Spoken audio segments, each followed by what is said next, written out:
Hello again, everyone. Ambassador Terry over with another What Are You Doing? And I have a friend and colleague, like I always do, April Yearby. April, thanks for coming. Thank you for having me, Ambassador. I appreciate you. No worries, no worries. Ladies and gentlemen, it's an insurance person. Listen up. This is interesting. So, April Yearby, what are you doing? Well, I'll tell you, I'm on a mission right now to protect what matters most. And that's going to come from really raising an awareness to our business leaders so that they can go out and raise it to their employees and employees can take it into their homes. We are seeing so many challenges from a cyber breach perspective. As we have noticed in the news today, we just had a local hospital that had a breach and they're having to turn patients away. What does that mean? What does that feel like? What could that mean for a family member? How do we think about what we can do if we're ever caught in situations like that, or our family members are caught in situations like that?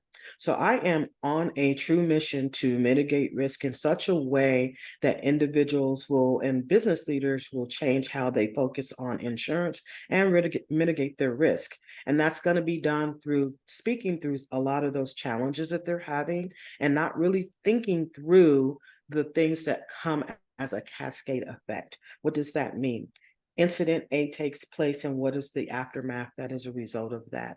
How do we get in front of those things and start thinking how we move in such a way that we can have recovery resources in place? How do we have disaster individuals standing by on our side, ready to help us move? How do we think about those things that come after those individuals have come into play? What did we learn from those situations? What do we need to do better? What don't we want to go back and do all over again? So really focusing on getting proactive measures in play, not only from a active physical perspective, but always keeping the mind thinking and engaging and okay, if we move this direction, what aisle will this take us down? If we move left, will this take us over here? And is that where we want to be? How are we protecting our crown jewels? How are we considering the individuals that are stakeholders and protecting their crown jewels? So there's so many opportunities coming down the pike, Terry. I am super excited about the journey, and we're going to walk this thing out with force and power. Absolutely, absolutely. Hacking is a 24-hour a day job. Yes, it is. And the people who do it have little concern for life. They get a kick out of the successful hack.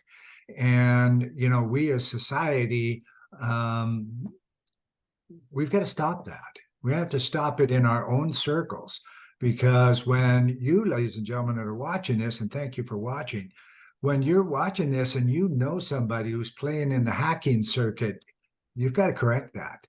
You cannot allow that to happen. People's lives are at stake.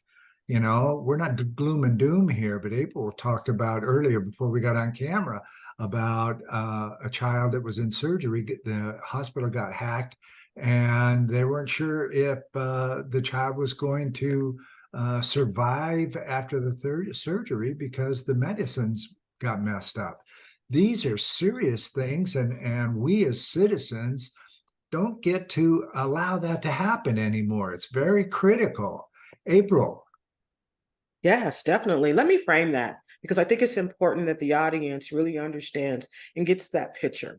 We have local hospital childs going in. This is a 3, 4-year-old child going in to have their tonsils removed. Nothing, extravagant. We expect those things in life. Parents go in, turn it over to a very competent medical provider. Child goes through surgery. Surgery is very successful. The child comes out. Well, during the surgery, the attack takes place. So all the systems are down.